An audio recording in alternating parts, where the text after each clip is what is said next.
All right, welcome in to episode 8 of Are You Ready for a Podcast, the official podcast of the Are You Ready for Some Football Fantasy Football League. And we are post week 7, thankfully, for me. And joined as always by Joe. Joe, how are you feeling? It's another great week in the league. I disagree. Agree to disagree. This week sucked, and we should just get rid of it. It's bold. All right, so I guess we will start with the recap, and we'll start with the number 1 performance on the week, which was a team that we said, the upside was low last week, and so those words kind of coming back to haunt us here, and it was Dan getting the Monday night win on the back of Alvin Kamara, 144-133 over Thomas. Big win for Dan. Moves him to 3-4. Thomas at 4-3. Joe, what do you think about this game? This is a hell of a game for me to pick the under on. You did well there. Yeah, but they only beat it by like 70 points or something like that. So I was a couple plays away. Yeah, I think Dan finally got like a huge Kamara game, which is good. He got, he spent a lot of money on Dearness Johnson last week. Kind of got the 1 week big game out of him. So that's kind of like, I think, we've talked about this a couple times. That's kind of a bought win right there. If he doesn't have Dearness, then I don't think he wins. And so, yeah, that's a win that he needs to have. And, Joe Burrow seems to be a good bye-week fill-in for him, or not bye-week, injury fill-in for him for Russ. So, yeah, so it's good. It's a good one for him. I don't think it's obviously a tough loss for Thomas when you score that many points, but I still am not too down on his team. He got the cheap ones earlier in the year, so there's a little bit of regression for him. Got a tough loss here, but he's really struck gold with the 2 rookies that he spent on at the draft and Kyle Pitts and Jamar Chase. I think you can make a case Jamar Chase easy top 10 receiver, and Kyle Pitts is maybe a top 3 tight end rest of the season. So I think that's just a really good job of drafting by him. DeAndre Swift has shown to be really, really good. So I still think Thomas's team is pretty good. Robert Woods and Keenan Allen will figure it out, but the rest, he's definitely found some more upside, which was a concern a little bit earlier in the year for both of us, I think. Yeah, I think that I wasn't as concerned about Thomas's upside. I actually really like his roster, and I think this is not one of those weeks that makes you reevaluate. I think his team is still really good, and I think that you're right on your take about the rookies. And then for Dan, we knew that his team needed the big weeks from Henry and Kamara to dominate. We didn't know that Dearness Johnson was going to be the guy who comes in and drives him to his 3rd win of the year. But the other thing that I think is worth mentioning is that Joe Burrow's been playing better recently, and they've been throwing the ball and they've been trusting him a little bit more. So maybe that gives him, if he has a top 4 quarterback option, now that's maybe stretching what Joe Burrow is right now. But if he's a top 4 quarterback option and he's got a couple of running backs he can play, James Conner's been a pleasant surprise, then maybe that should change the way we think about Dan's team a little bit. Yeah, I guess he still is getting nothing from his receivers, and so I just think it's tough when you go into these weeks and you just have no idea like what you're going to get from 3 spots on your team, because I don't think with James Conner and it doesn't seem like Latavius is going to keep up his workload, so it kind of seems like he still has 3 huge holes in his roster, which would be one of his flexes and then both receivers. So until he figures that out, I'd like to see it for another week with his team before I'm like fully believing in him. Yeah, I agree. I can't get behind rolling Robbie Anderson out there week after week anymore. This needs to stop. Dan's addicted to Robbie Anderson. The last 2 weeks, Robbie Anderson had 20 targets and 25 yards. So, he's been a disaster. He's let's see, wide receiver 62 on the season, and Dan has been starting him every single week. I don't understand. Yeah, I mean, he got Jarvis back this week. Seems like he's going to start him this upcoming week, so maybe that helps. But again, like I don't think you're in a great spot if you're relying on Jarvis Landry as one of your starting receivers. You're in a better spot than if you're relying on Robbie Anderson. True. All right, then our next biggest performance of the week is Morgan moving to 5-2 with a big win over Colin, 142 to 134. And I didn't see this one coming necessarily, but in hindsight, a great performance, solid performance from Morgan's team. Everybody everywhere contributed to this win. Yeah, just another big win for Morgan. Had the bye week advantage, but definitely took advantage of it. He caught a break. Like Josh Jacobs appeared to get hurt. That seems to happen to him a lot, but doesn't seem to be serious. He's got a bye week this week, so seems like he won't miss any games for it. Yeah, some cryptic tweets or Instagrams. Did you see that? What? Did you see Josh Jacobs' cryptic Instagram message? Oh, I didn't know. Oh, he said something like, "Don't trust everything you see about," and how it's not actually a chest contusion or whatever. And I just saw that they're like whoever their interim took over for Gruden said that it wasn't very serious. Yeah, Josh Jacobs seems like a weird dude.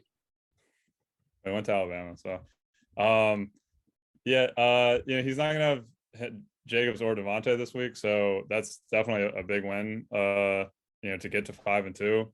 He kind of just has had a couple, back-to-back really nice wins, and so it's a tough loss for Colin. It's not at all concerning to me, considering the guys he was missing, and he's still 5-2. Like his record, he's still good. But yeah, I would say the bigger takeaway is a great win for Morgan. Yeah. So just to update that further, so we have this. You can't really see it on here, but it's an Instagram from Josh Jacobs. At least I think it's an Instagram, and it says "Stop the cat" is the caption, and it's a black screen with text on it that says, "I do not have a chest injury. Tired of explaining this." And then he posted another one that's like one of these motivational pictures that says, "Don't believe everything you hear. Don't believe everything you read. Only believe half of what you see."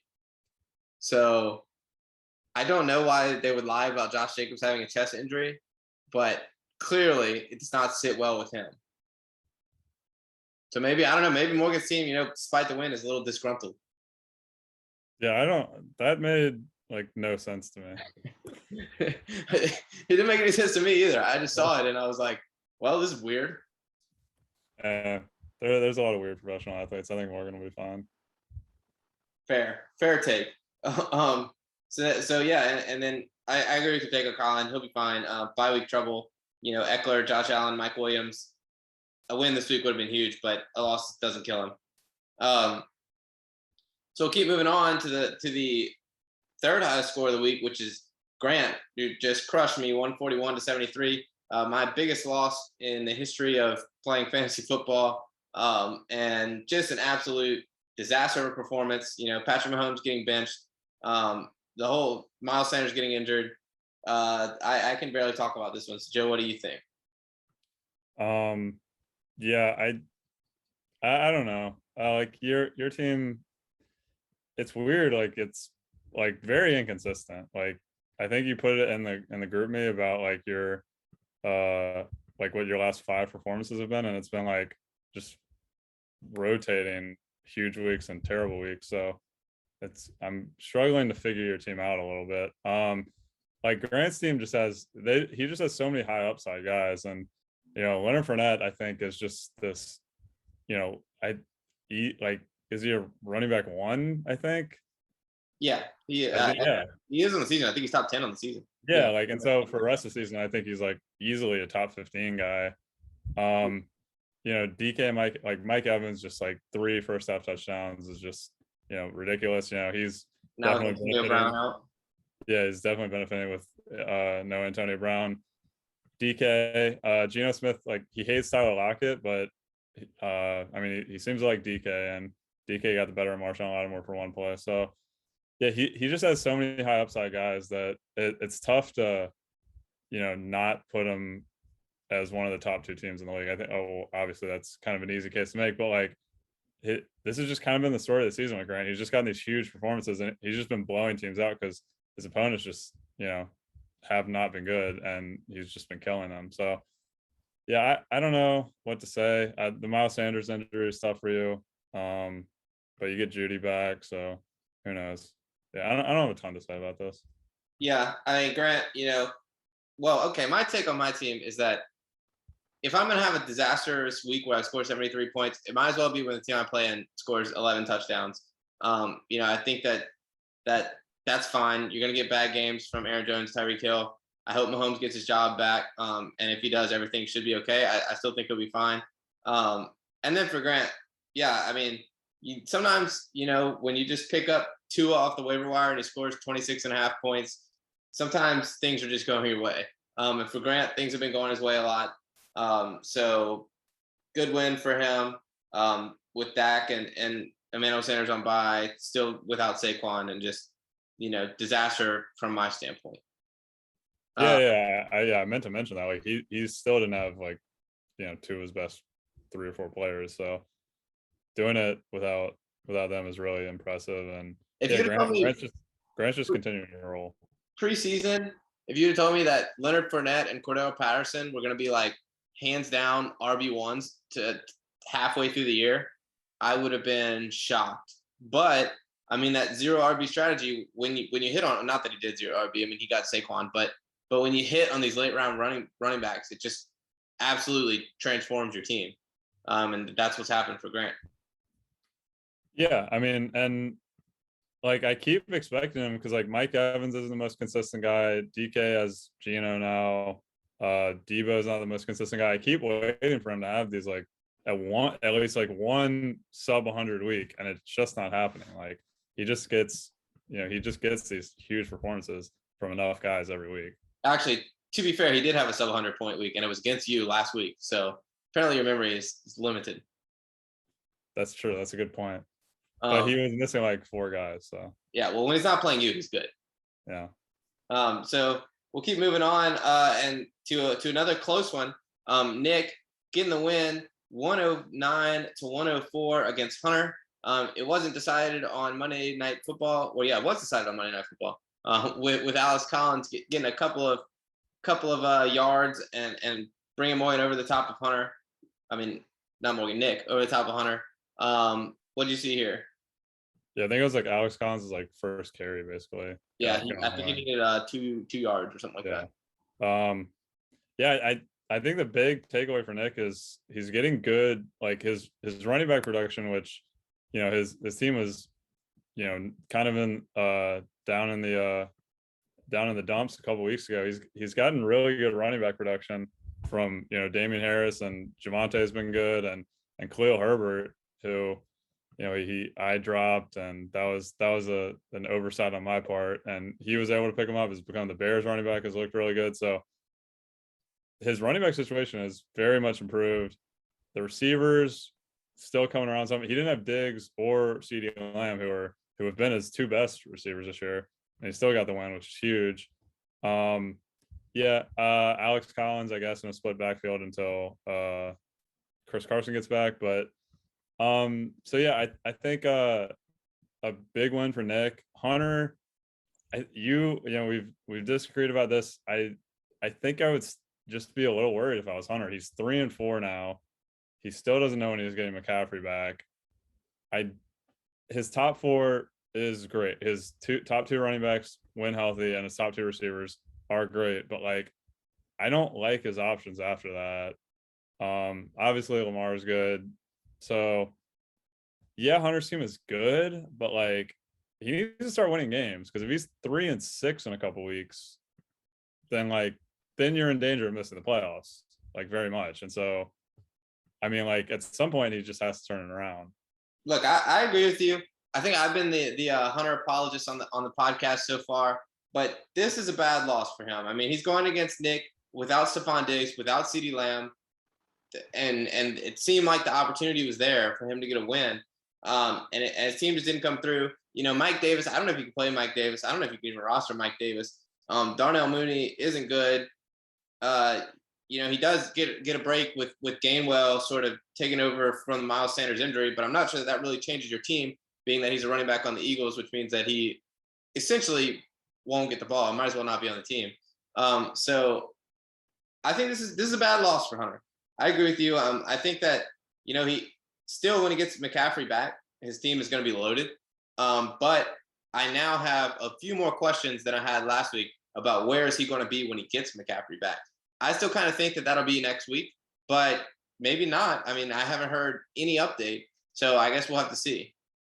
Yeah, I mean, true. And you got to figure, like, so his four best non-quarterback players are 2 Rams and 2 Panthers. So you have to figure that the Rams bye week might be a loss for him, and the Panthers bye week might be a loss for him.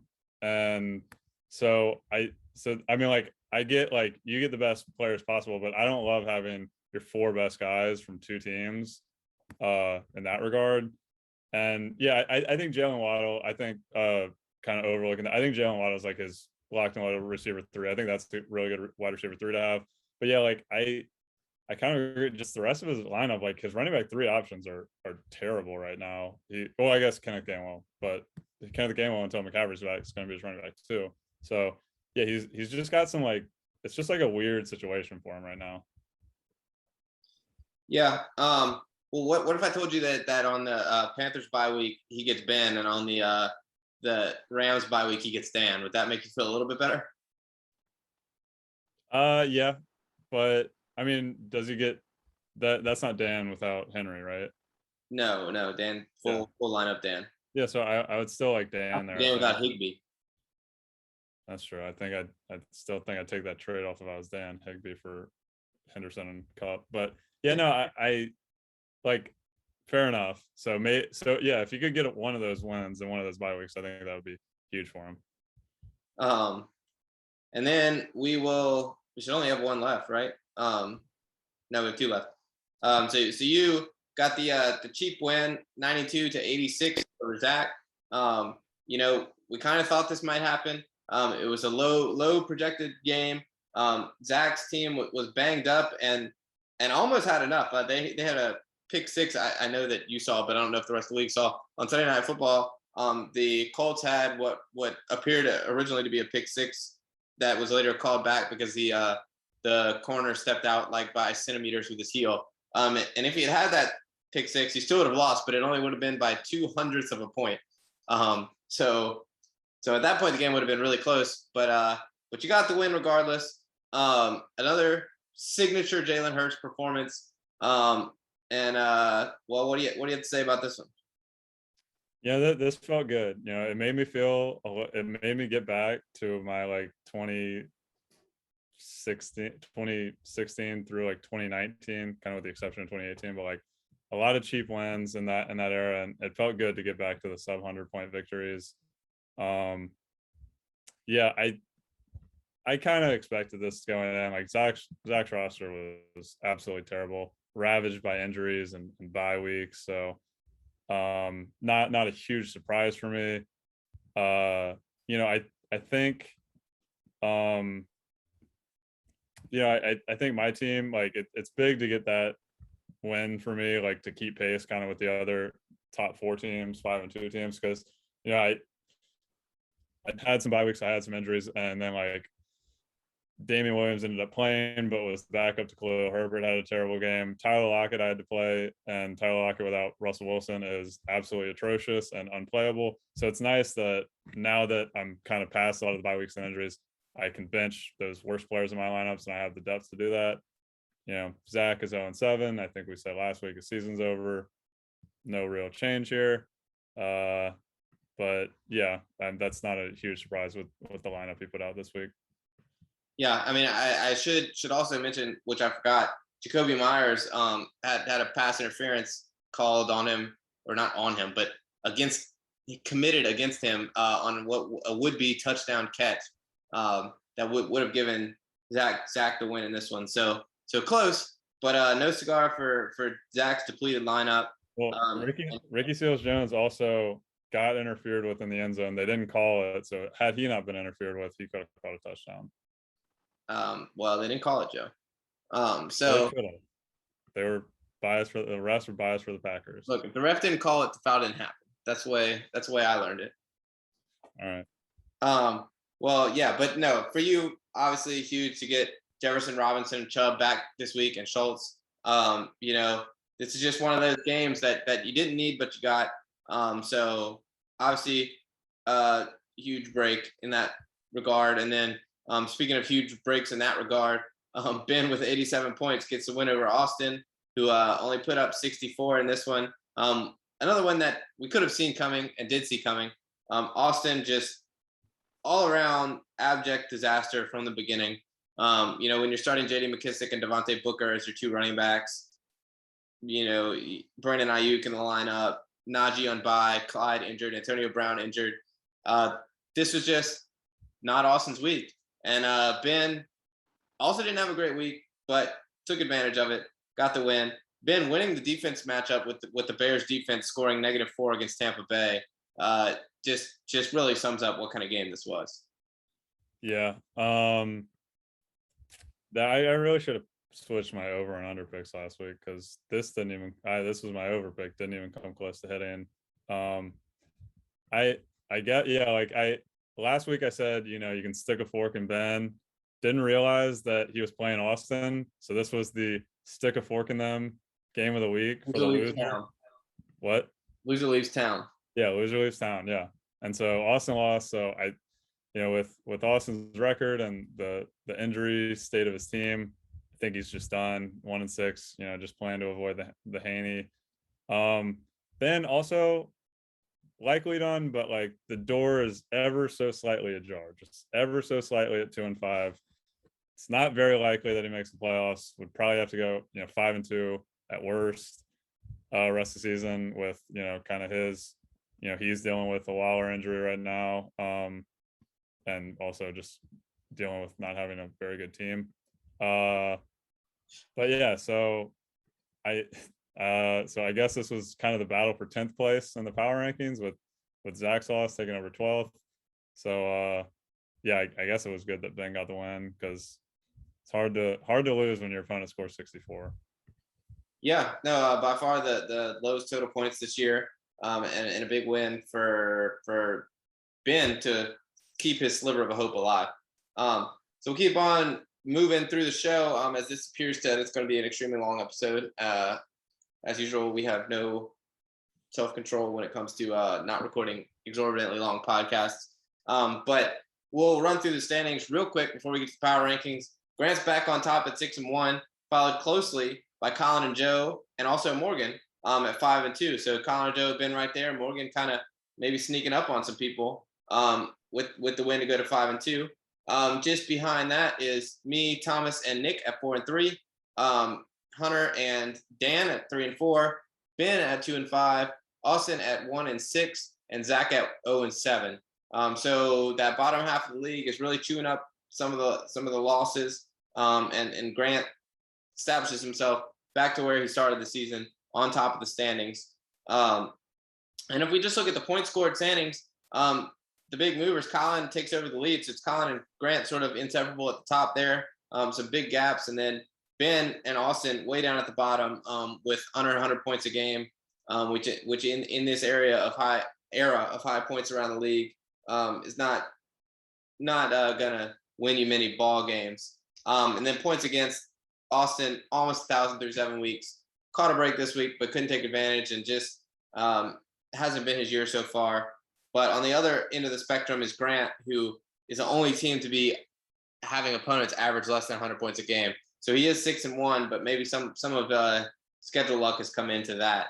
So Joe, I guess anything else to add before we get going in the power rankings? No, I think Colin had first place last week because Grant outscored Colin this week. Oh, that is correct. No, I was first last week. I retook first last week, and now. Oh, okay. So I thought Colin took first after the 200 point week, and then he did. Then I took it back, and he took it back. Okay, so okay, gotcha. All right, so keep going to power rankings, and you just mentioned it a moment ago, but Zach at 0-7 has got to be 12. You know, his season's over. There's no more runs that he can make. Even if he went 7-0, it might be too little, too late, and I don't see that happening. So Zach at 12 is the only choice for me. Yeah, new rule. Zach is last until he wins. For me. He is actually, I think he's 10th in scoring, but he's got a decent margin over my 11th place team, which is Austin in points. But Austin with the one win, it's just a big advantage when you're talking about 0-7. So I've got Austin 11 at 1-6. The reason that he moves down is because he lost to Ben with scoring 64 points. I don't think we need to explain that one too much. Yeah, no, I think that was, like I said, the matchup for 10th place. So Austin lost, Ben won. So Austin 11 and Ben at 10. Yep, I agree. Ben at 10, moving up ever so slightly at 2 wins now. His team hasn't been impressive.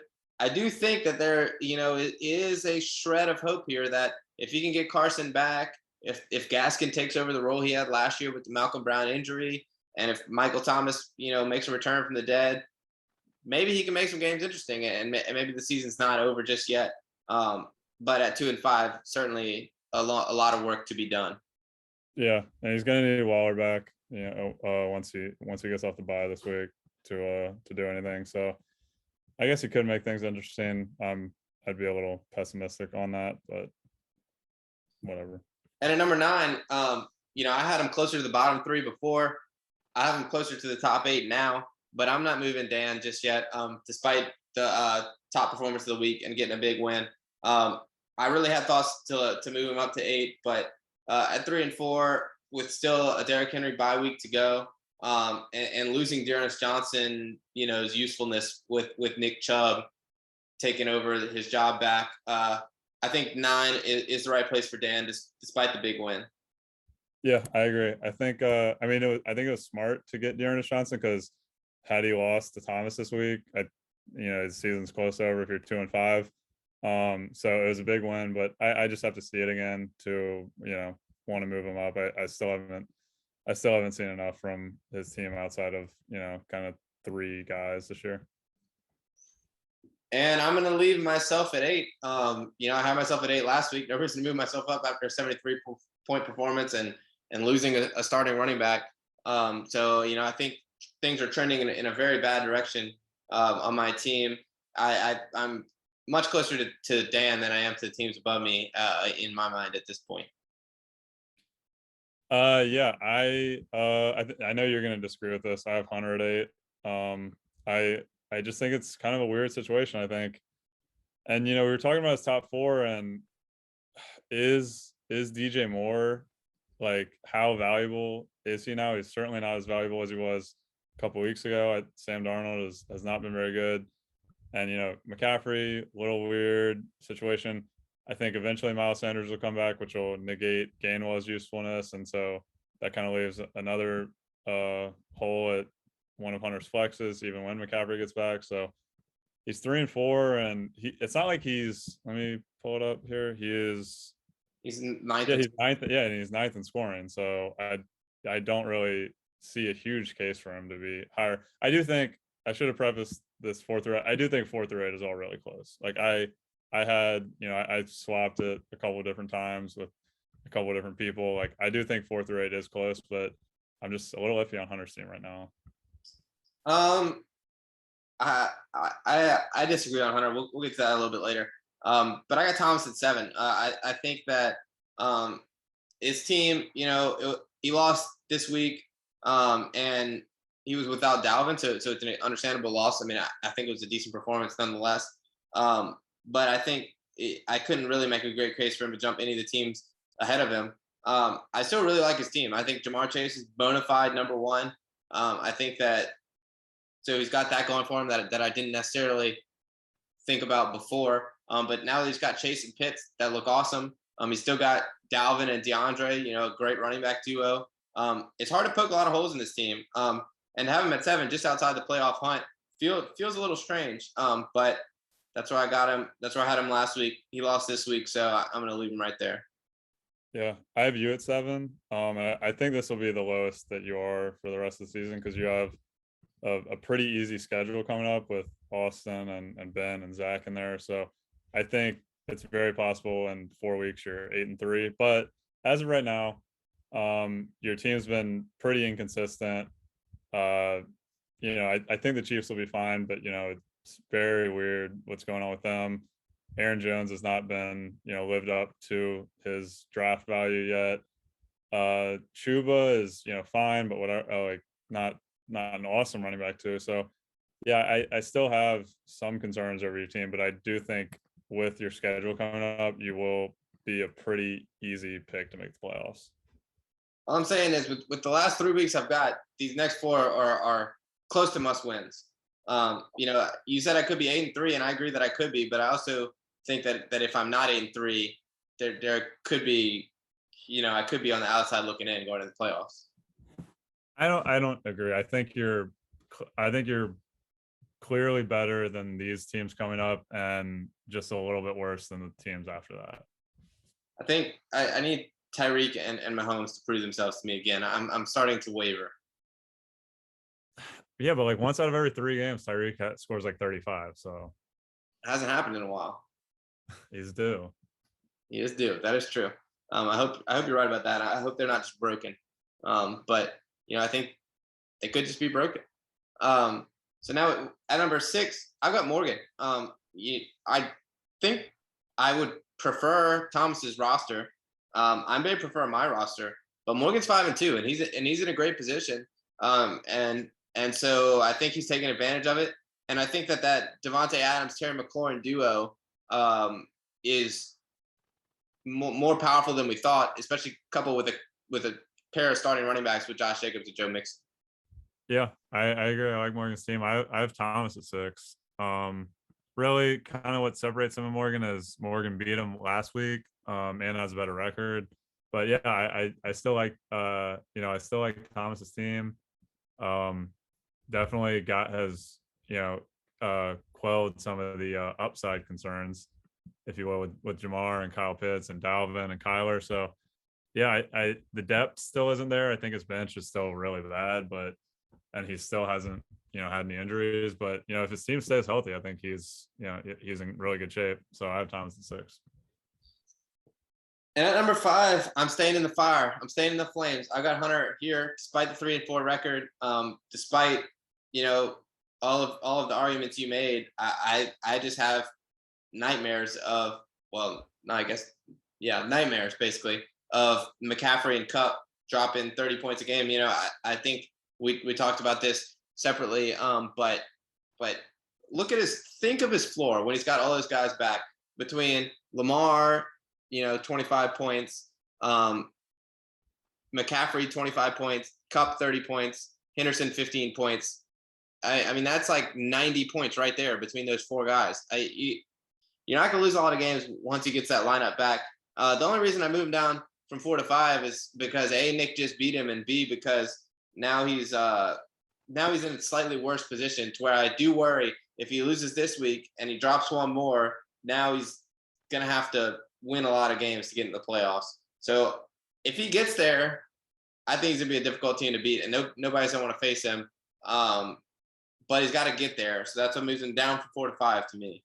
But I think 8 is an outrageous record for that, or ranking for that team. Well, I mean, like 4th or 8 is all really close. So I don't understand. Like, I think you can easily make the case of anybody over Hunter's team who has a worse record than the other 4 teams that I'm talking about, and who does not have his best player for the next couple of weeks, and his best player still hasn't been on bye, who happens to have the same bye week as his like 4th best player, and then his 2nd and 3rd best player also have the same bye.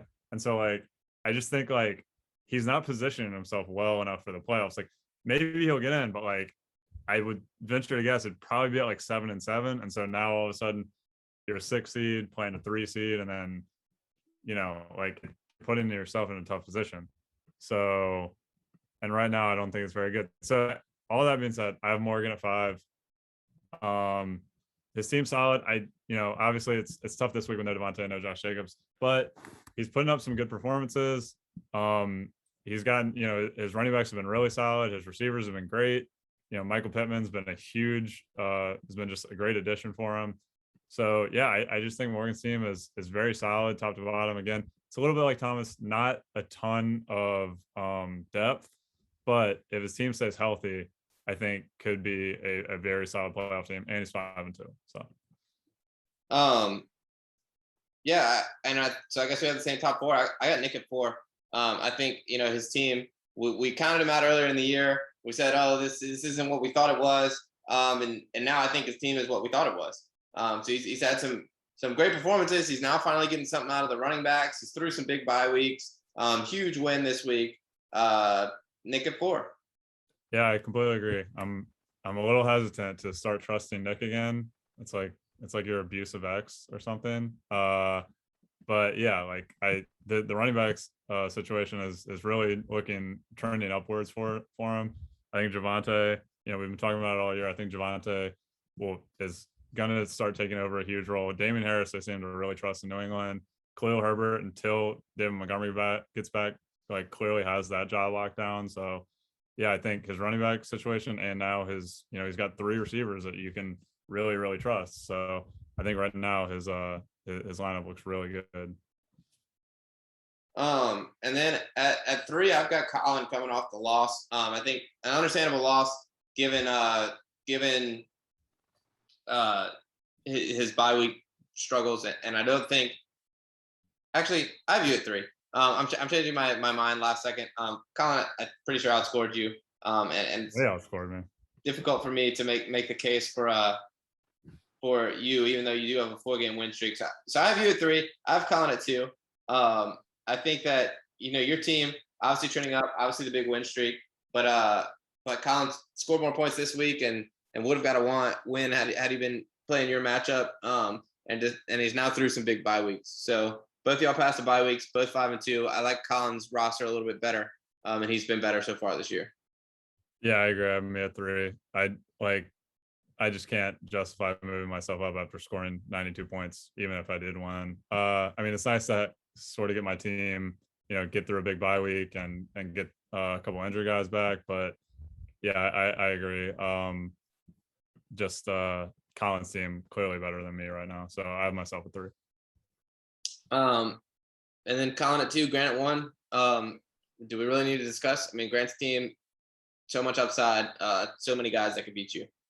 Yeah, I briefly thought Colin, even with the loss, I still consider Colin at 1, but Grant did outscore him this week. So I think Grant's team was just deeper. I still really like Colin's team, and they're both of them have incredibly high upside, but I think I'll give it to Grant on depth. Yeah, I give it to Grant on depth, and he's just 1 game ahead in the standings. So that's really there. I mean, that teams are really close. Yeah. All right, well, that will do it for our Week 8 power rankings. Anything else you want to talk about before we call it a show? Oh no, I don't think they need to hear us talk anymore. All right, well, you will hear us talk more because we're gonna have our guest from this week, Ben, after getting the win in the unimpressive fashion over Austin. So Ben's gonna be joining us right after this. And we're gonna welcome into the podcast Ben, who's coming off his 2nd win of the season over Austin. Ben, how's it going? It's going good. It feels good to be winning again. Didn't have a lot of that last season. Glad y'all got me on the podcast the week that I actually won. Yeah, I didn't know if y'all are going to have too many more of those opportunities this year, but yeah, good to that's what we've been trying to do. I think the only team we've had coming off a loss was Thomas last week, and that's just because the group voted for it in the poll. We've been trying to get teams off of wins. Yeah, you jumped at the opportunity. So that's right. You wanted to hear from Thomas after that. So I guess to get started, my first question is about the obvious question that I'm going to start with is about the trade with Hunter. So I think you probably knew this was coming, but the trade was basically sending Cooper Kupp to Hunter for Zach Moss, Julio Jones, and Chase Edmonds. And I guess your reasoning behind it was, sorry, my dog is being a little bit obnoxious at the moment, but your reasoning behind it was to try to get a running back. So how do you feel about the deal? Joe and I have been somewhat critical on the podcast, but what are your feelings on it 3 weeks out? Yeah, don't entirely like the deal as much as I had hoped. Mainly because Carson stepped up and Gaskin somehow is the 20th power ranked running back now after 2 weeks. So the second that I try to make a trade and actually get rid of him, he decides that, hey, I'm going to actually put out some points here and there. So that kind of feels bad. That makes it a little more difficult for me to actually put my team together. And I don't really have a true running back still. I've got Zach Moss, Chase Edmonds, and Chris Carson's on IR, Miles Gaskin, but I don't really have a true, number one running back. I guess Carson is that. And then other than that, I've just got wide receivers. So if anything, I killed my wide receiver depth by getting rid of Cup, who is far and away the best wide receiver this year. And I kind of just hope to supplement that with, Julio coming back and hopefully Thomas comes back. And so it ended up not working as well, just due to the way I ended up drafting, where I didn't draft any super strong running backs and tried to have stronger wide receivers and shop a little bit, but nothing really fell my way because we are a running back hungry league. And so we took pretty much all the talent. So I've been trying to fill those gaps in my lineup. And it's right now it's an okay trade. I don't know if Cooper Kupp would have made the difference for me winning too many games yet. It probably would have helped against Thomas. That one was a nail biter. But I think that's the only one was week 6 where I kind of missed Kupp in the lineup. Yeah, I mean, it's been a little bit of a tough season for you so far, but do you think that this win over Austin, you get to 2-5, do you think this is something you can build off of? Well, I mean, it keeps me solidly a hold of 10th place for sure. Having the win over Austin, having the head-to-head over Zach as well. Really, at this point, I mean, I'm looking at it and hoping, okay, just don't get last. Don't have to go through all the challenges. But my team has the ability to do well. It's just, can they all string it together consistently on the same week? Got the win over Austin by like 20 points and I only scored 89 or something like that. So yeah, I think the other thing is that your team needs to, well, might be too little too late at this point, but needs to get healthy because, you drafted with the running backs, you had Mostert, you had Carson, and Mostert, I think 2 carries into the season was already out, and Carson's now out for who knows how long if he comes back at this point. And then, you had Michael Thomas sitting there waiting for what we thought was going to be week 6 return, and now he's, off in la la land doing whatever Michael Thomas is doing. So I would say the injury luck has sort of hamstrung your chances a little bit. Yeah, that for sure has been an issue, and was an issue last year too for my running backs. And I don't know what exactly. Waller is questionable. He was out last week. He's on bye this week, so hopefully he comes back. Yeah, just a lot of key pieces or pieces that I had hoped to really kind of carry my team are injured. So I don't know exactly. I'm just going to try to hope that my depth at wide receiver and positions there are going to kind of propel my team forward to a few more wins here. I think I can still make playoffs. It's hopeful thinking, wishful thinking, but it's going to be tough to do. I don't have the easiest schedule for sure.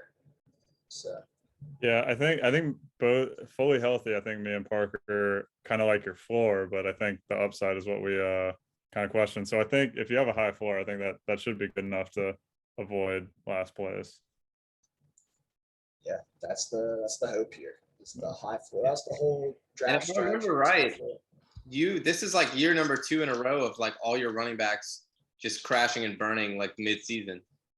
Mm-hmm. I can't remember who had last year, but was it Saquon last year? It was Saquon and Mostert last year, and Mostert Saquon obviously tore his stuff up and was out the whole season, and Mostert got injured week 1 with a high ankle sprain, came back off and on for like 2 weeks, and then tore his ACL and was out for the rest of the season. Comes back this year, tears his ACL again. It's like, okay, dude, you've got a glass knee, so you're not going to get drafted ever again. Good luck.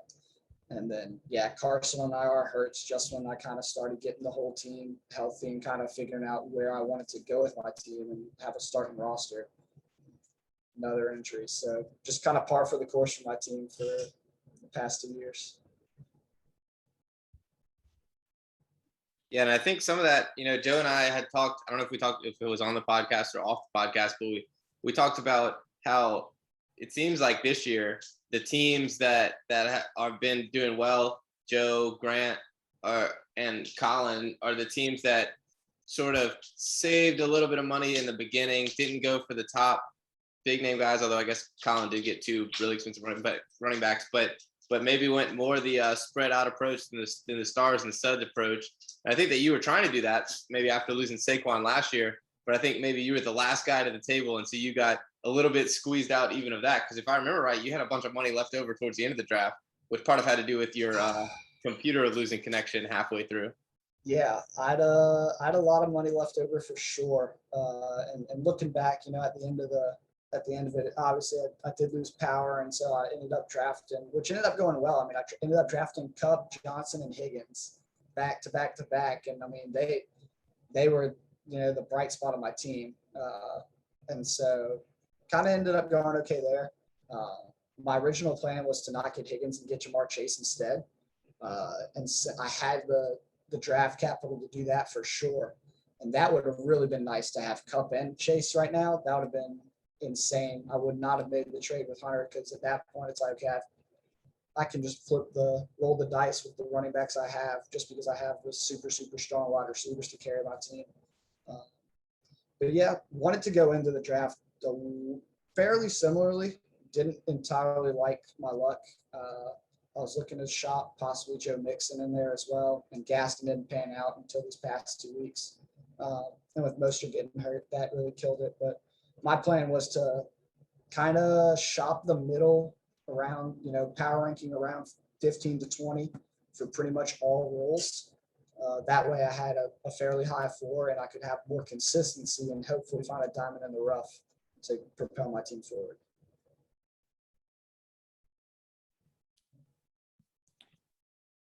Fair enough. I don't have any more questions if you do, Parker.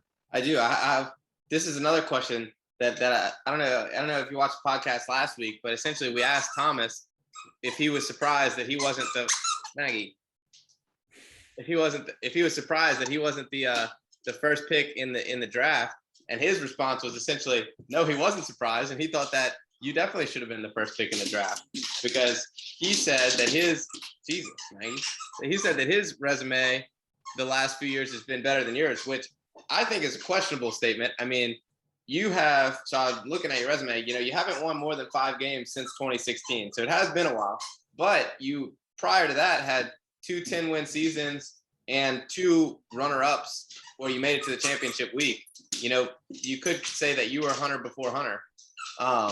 So 2 of the first 6 years you were runner-up, a couple of 10-win seasons, fallen off recently. So what's your response to Thomas's statement that you were the obvious first pick in the draft? I don't know if I was the obvious. We did it before we drafted, so maybe going in, you had to see if Thomas was going to throw the draft or not, like he had been the past few years. He didn't really pick anybody to screw over as hard. Last year, he picked me to try to screw over, and he didn't really do that as much this year. So he ended up with a much better draft this year. But I was definitely in the bottom, the top 3. I was figuring I'd go top 3. And my draft kind of just ended up not panning out. So Grant looks pretty good, especially going into another week against me here to hopefully pick up I think it's his second one against me. Yeah, because we played week 3. So he's hoping that he picks up that second win, and everybody else in this division says, all right, great. We got Ben. Hopefully that'll be a free win. But I don't know. My team could come in surprise. It just actually needs to string it all together. It kind of feels more of my team has to have the stars align in order to actually have it. But I would say Thomas wouldn't have been a bad first pick, but his team's been putting together pretty nice wins as well. So yeah, I asked him what his secret was this year, and he said that actually trying. So yeah, I don't know if you think he discovered some tremendous secret there, but that's a novel idea there. Yeah. So maybe there's a new Thomas. Who knows? Yeah. I was trying to see what your record was against Thomas all time. Now that he's out here, and somewhere around 500, I think. Yeah. He leads it 7-5. So yeah, pretty much pretty even. But Yeah, that was his comment. So I had to get your reaction to that. All right, so Joe, if you don't have anything else, we can go ahead and move on to the picks. And I think what did you say the records were last week, Joe? I believe Thomas went 4-2, and me and you each went 2-4. All right, so you're still right around 500 or at 500, right? Or you're above 500, well above 500. I don't know. You have the records. Yeah, I know. All I know is that I suck at this every single week. And the rest of the league, the guest pickers are between me and you. Your picks are good, my picks are bad. Their picks are in the middle.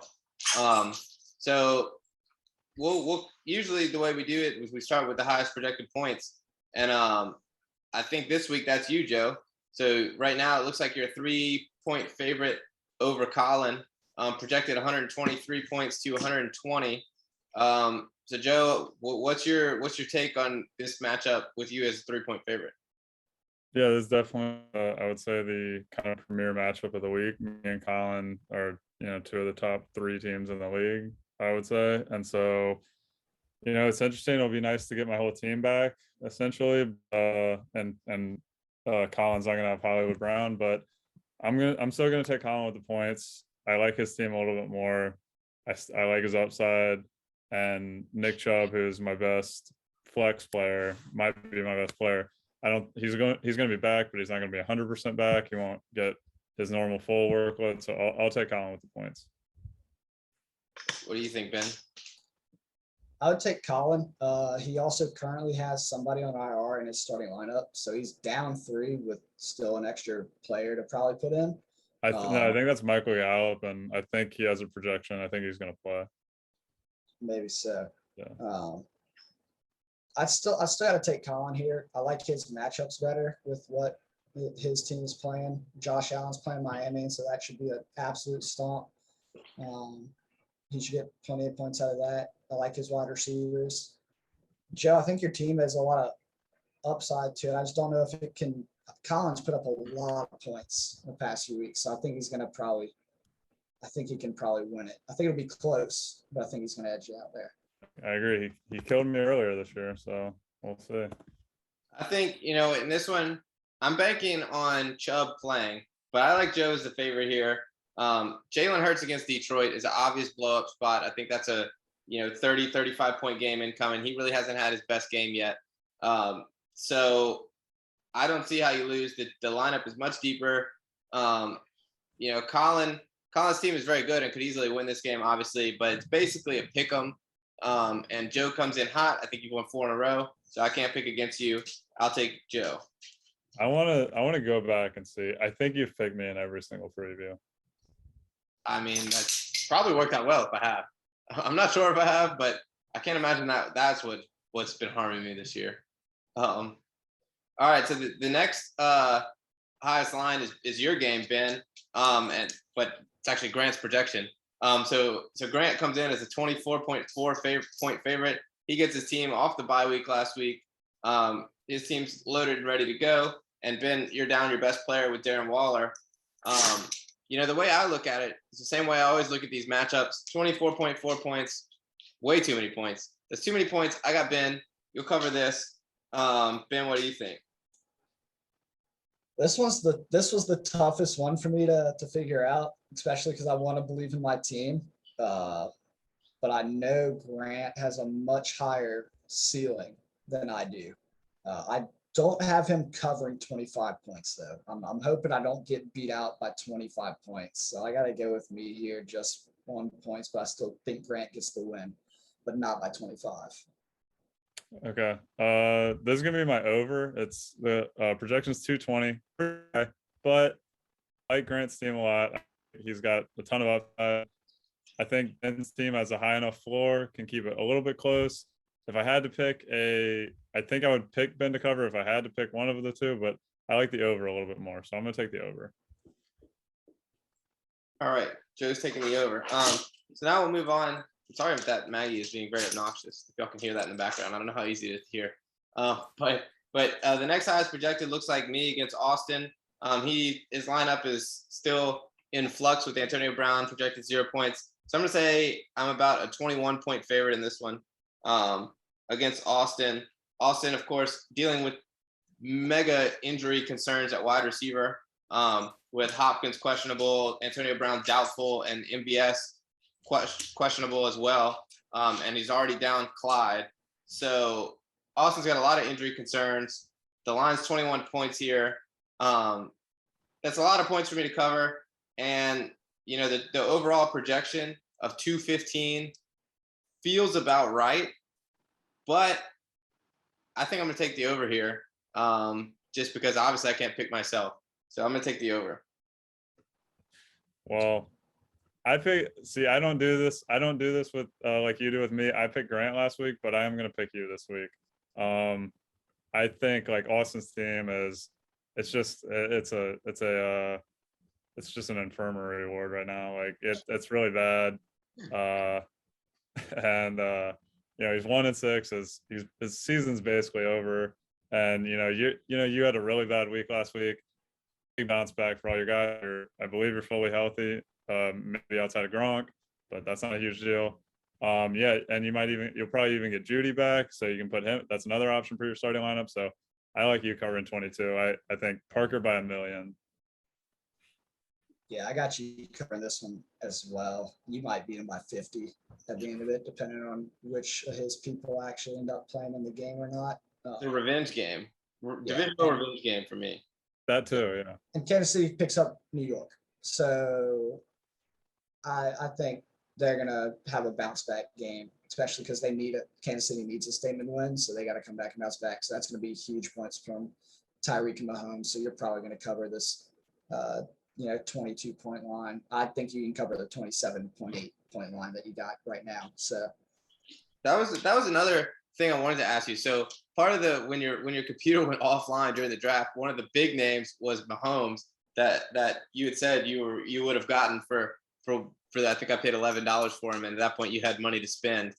But I guess it's worked out. I mean, Aaron Rodgers sucked bad the first week, but has been pretty good since then. And Mahomes, got benched for poor play last week. So what are your thoughts? Do you regret not getting Mahomes, or do you think that actually was a blessing in disguise?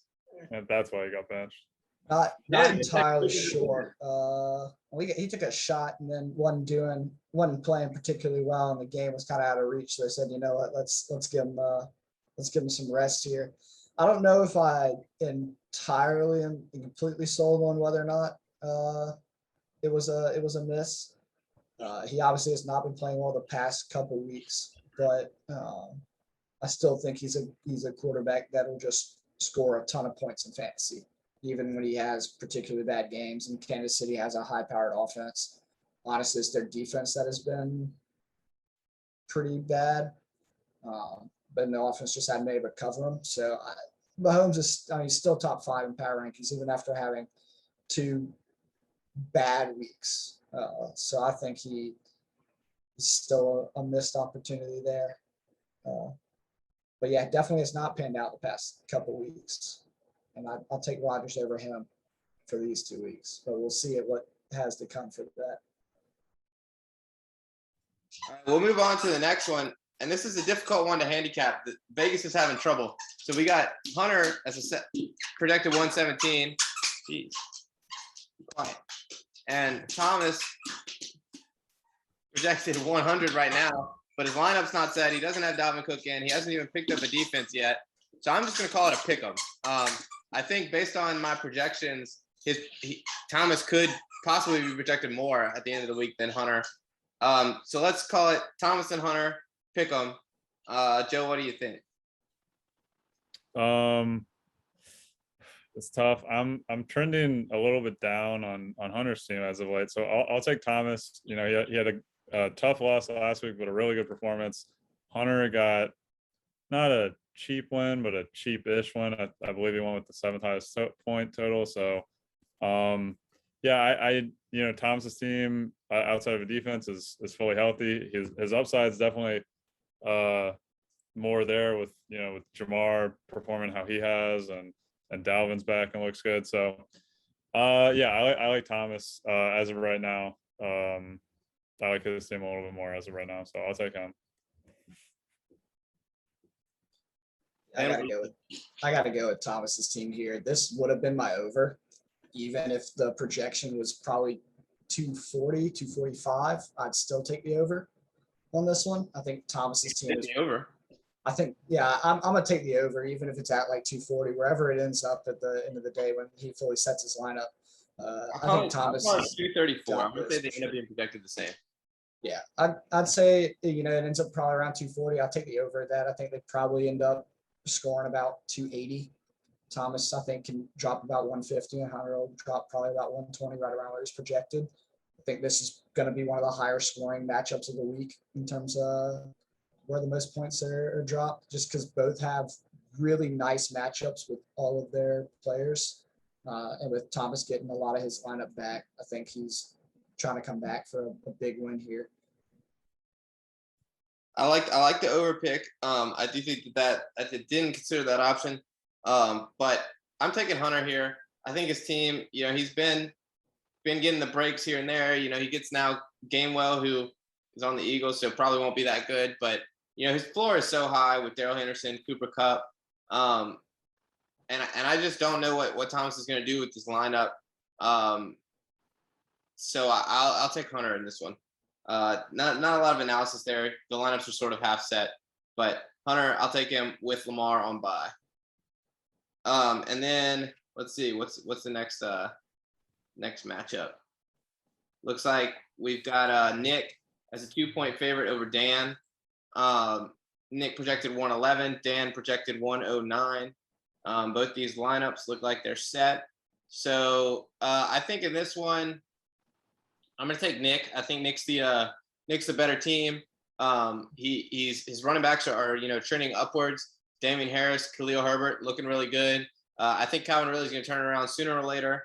So I don't see a reason to pick Dan here. I'm gonna go with Nick, even though Dan's coming off his best performance of the season.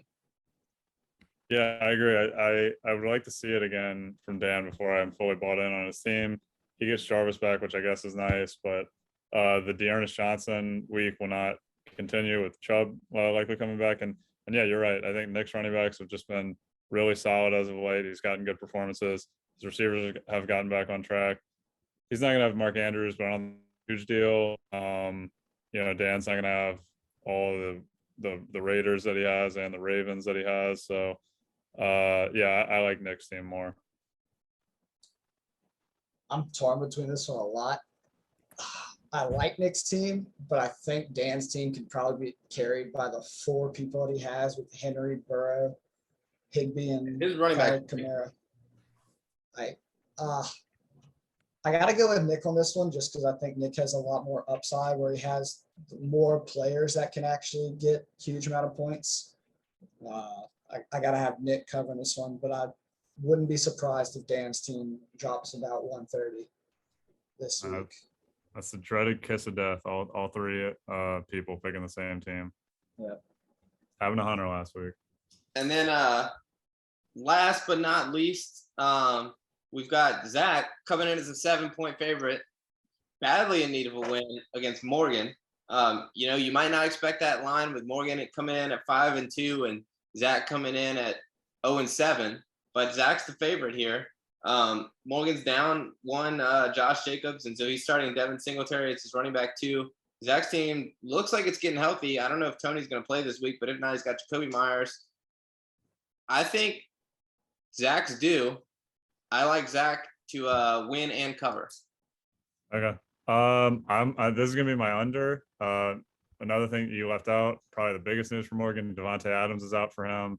Right. Yeah. His best player, also one of Josh Jacobs, so that's 2 of his top 4. So yeah, I think it's gonna be a low scoring. If I had to guess, I think it'd be a low scoring Zach win. So I'm gonna take the under here.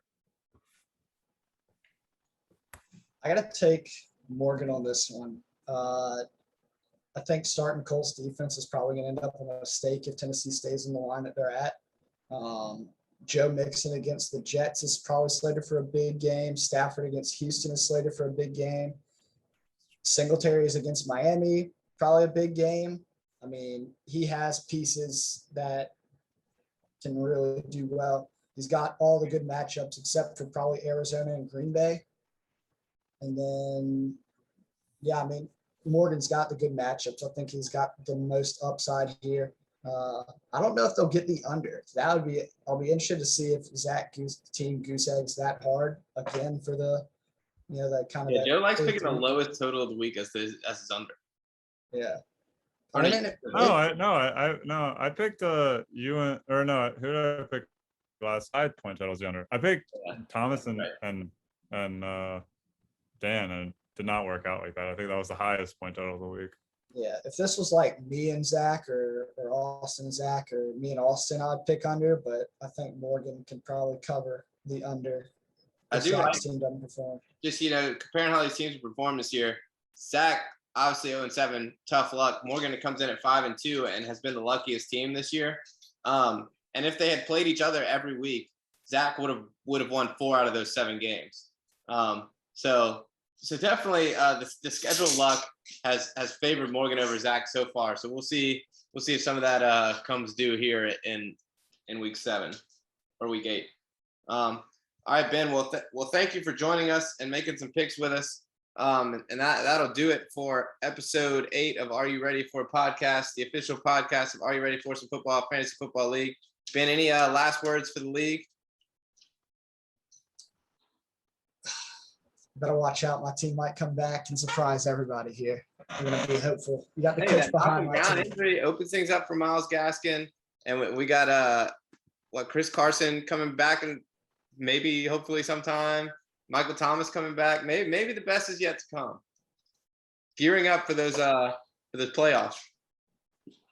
Yeah. All right. Thank y'all for listening, and we'll see y'all next week.